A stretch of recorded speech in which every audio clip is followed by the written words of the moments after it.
نحمدہ و نصلی علی رسولہ الکریم اما بعد۔ روزہ کی حکمت اور اس کا فلسفہ۔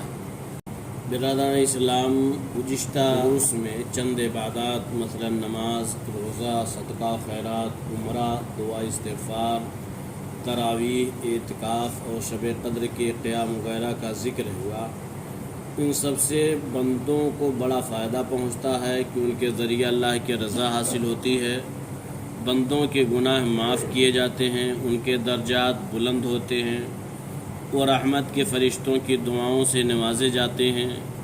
ان کے ایمان کو جلا ملتی ہے، ان کے نفوس کی تطہیر ہوتی ہے اور پھر ان کے اندر تقوی کی صفت پیدا ہو جاتی ہے، جو ان عبادات کی روح اور ان کا بنیادی مقصد ہے۔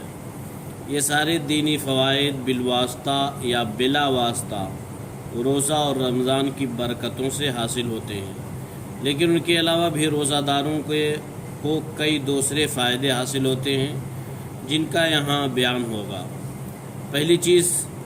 آپ کو معلوم ہے کہ رمضان و مبارک مہینہ ہے جو اللہ تعالیٰ کی سب سے بڑی رحمت و برکت یعنی قرآن کریم اترنے کا ذریعہ بنا، جس میں اللہ کے آخری نبی حسب قوانین نبوت اس رحمت و برکت کا بار گراں اٹھانے کے لیے فوائد دنیاوی سے مستغنی ہو کر اللہ کی عبادت میں مشغول رہے۔ پروردگار عالم کو اپنے اس محبوب و مخلص بندے کی اس مہینے میں سچی بندگی و تشنگی اور شب بیداری ایسی پسند آئی کہ دنیا میں اس کو بطور اسوہ حسنہ ہمیشہ زندہ رکھا۔ اللہ کے رسول صلی اللہ علیہ وسلم راتوں کو عبادت الہی میں مشغول رہتے تھے، گھر چھوڑ کر تنہا ایک گوشہ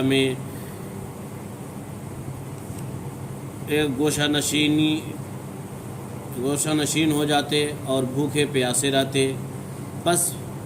فدا یعنی اسوہ محمدی بھی رمضان کی راتوں میں قیام کرتے ہیں اور قرآن کی تلاوت اور سماع سے برکت اور رحمت طلب کرتے ہیں۔ اس ماہ میں اعتکاف کرنے کے لیے وہ گھر چھوڑ کر مسجد میں خلوت گزی ہو جاتے ہیں۔ اس طرح ہر سال غار حرا کی یاد تازہ ہو جاتی ہے۔ مسلمانوں کو حکم دیا گیا ہے کہ تم بھی بھوکے پیاسے رہو تاکہ تم کو بھی وہ برکتیں حاصل ہوں جو نزول قرآن کے بابرکت دنوں کے لیے مخصوص تھے۔ خلاصہ یہ کہ ماہ رمضان المبارک نزول قرآن کی یادگار ہے اور حامل قرآن علیہ السلام کی اسوہ حسنہ کی پیروی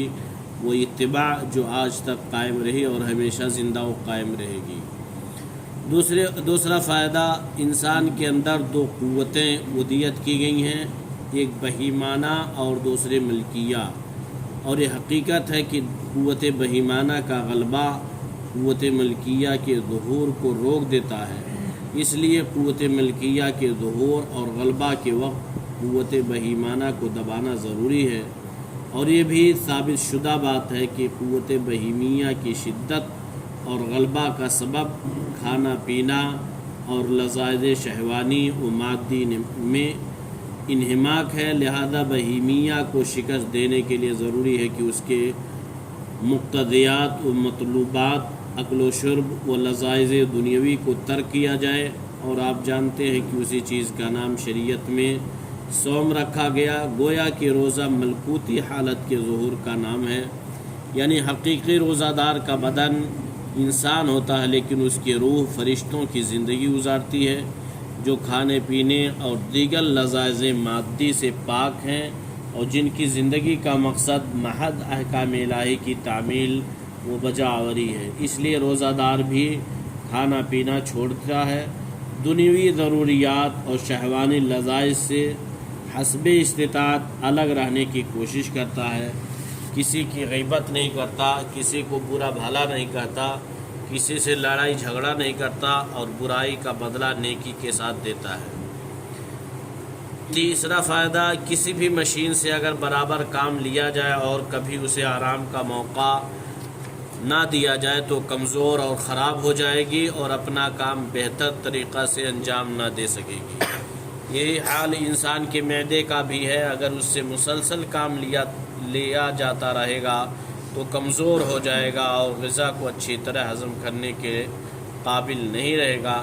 جس کے نتیجے میں آدمی کی صحت خراب ہوگی اور وہ کمزور ہو جائے گا۔ اس لیے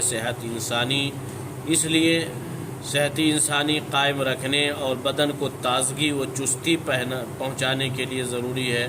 کہ سال میں کچھ دن ایسے گزارے جائیں کہ معدہ آرام کر لے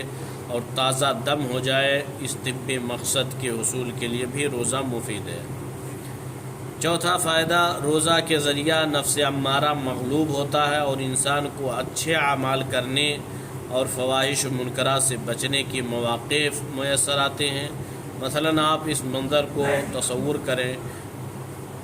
کہ جب روزہ دار رمضان میں غروب آفتاب سے کچھ پہلے افطار کے انتظار میں بیٹھتا ہے اور سامنے انواع و اقسام کے لذیذ و عمدہ ماکولات و مشروبات رکھے ہوتے ہیں، لیکن کیا مجال ہے کہ آفتاب یعنی غروب ہونے سے 1 منٹ بھی پہلے روزہ دار پانی یا شربت کا ایک قطرہ یا ایک لقمہ کھانا اپنے حلق سے نیچے اتارنے کی جرات کر سکے۔ یہ دلیل ہے کہ روزہ سے زیادہ نفس کو قابو میں کرنے والی کوئی دوسری چیز نہیں ہے۔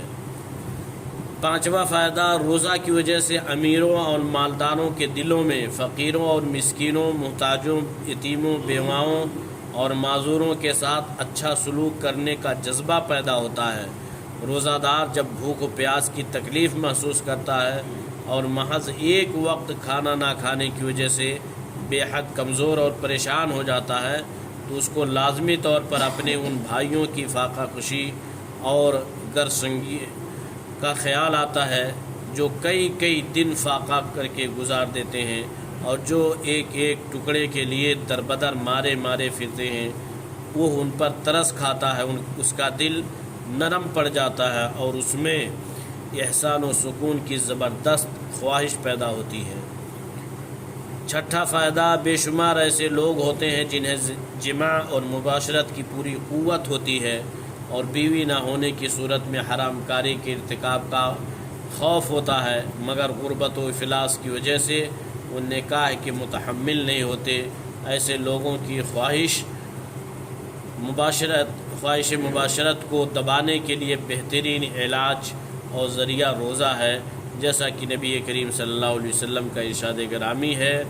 جس شخص کو نکاح کی قدرت نہ ہو وہ روزے رکھے، اس کے ذریعہ جماع کی خواہش کمزور ہو جاتی ہے۔ اللہ تعالیٰ روزہ کی حکمتوں کو سمجھنے